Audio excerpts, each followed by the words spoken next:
خانہ کعبہ میں کسی بد احتیاطی کے سبب آگ لگی تھی، جس کے صدمے سے دیواریں بھی جا بجا شک ہو گئی تھیں۔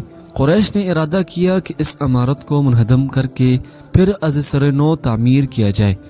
اس رائے پر تو سب کا اتفاق ہو گیا، لیکن کھڑی ہوئی عمارت کو منہدم کرنے پر کوئی آمادہ نہیں ہوتا تھا اور سب ڈرتے تھے۔ آخر سرداران قریش میں سے ولید بن مغیرہ نے اس کام کو شروع کر دیا۔ پھر رفتہ رفتہ تمام قبائل اس انہدام کی کام میں شریک ہو گئے۔ اسی زمانے میں بندرگاہ جدہ کے قریب ایک جہاز ٹوٹ کر ناکارہ ہو گیا تھا۔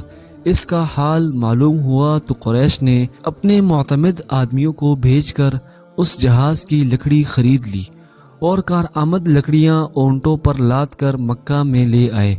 یہ لکڑی خانہ کعبہ کی چھت کے لیے خریدی گئی تھی۔ کعبہ کی دیواروں کو منہمد کرتے ہوئے جب تعمیر ابراہیمی کی بنیادوں تک پہنچے تو پھر تعمیر شروع کر دی۔ چونکہ چھت کے لیے پوری لکڑی نہیں تھی، اس لیے خانہ کعبہ کو ابراہیمی بنیادوں پر پورا تعمیر نہیں کیا، بلکہ ایک طرف تھوڑی جگہ چھوڑ دی۔ اب تعمیر بلند ہوتے ہوتے اس مقام تک پہنچ گئی کہ حجر اسود کو رکھا جائے۔ قبائل قریش میں ایک سخت فساد اور جنگ عظیم کا سماں پیدا ہو گیا۔ یہ جھگڑا اس بات پر ہوا کہ ہر قبیلے کا سردار یہ چاہتا تھا کہ حجر اسود کو میں اپنے ہاتھوں سے رکھوں۔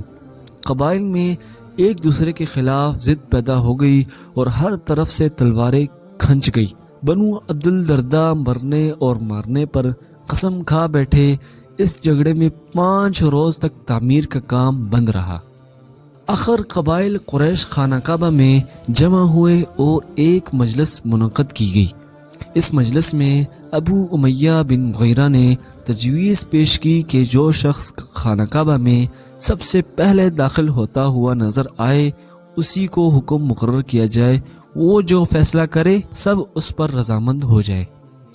لوگوں نے نگاہ اٹھا کر جو دیکھا تو رسول اللہ صلی اللہ علیہ وسلم داخل ہو رہے تھے۔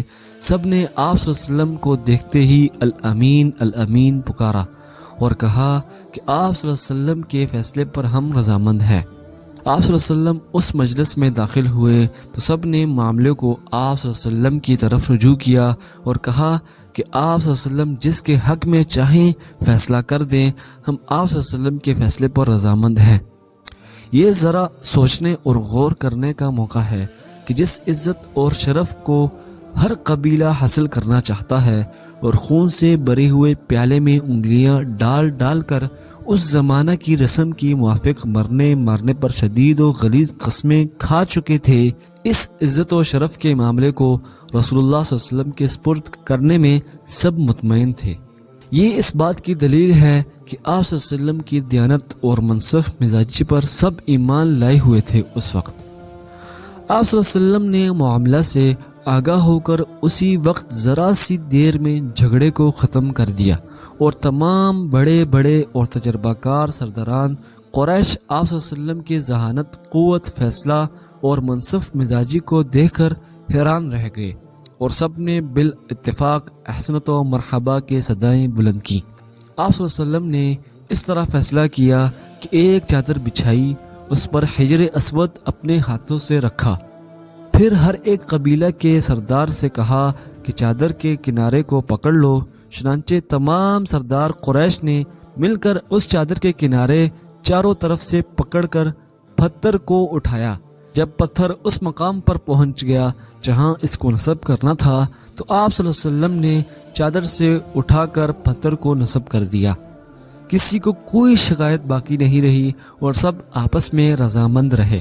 اگر ملک عرب میں یہ جنگ چھڑ جاتی تو یقیناً یہ تمام ان لڑائیوں سے زیادہ ہیبت ناک اور تباہ کن ہوتی جو اب تک زمانہ جاہلیت میں ہو چکی تھی۔ جس زمانے میں آپ صلی اللہ علیہ وسلم نے اس حجر اسود والے جھگڑے کا فیصلہ کیا، اس وقت آپ صلی اللہ علیہ وسلم کی عمر مبارک 35 سال تھی۔ بس آج تک اتنا ہی۔ اگر آپ کو یہ واقعہ پسند آیا ہو تو لائک کیجئے اور سبسکرائب بھی کر دیجئے۔ ملتے ہیں اگلی ویڈیو میں۔ اللہ حافظ۔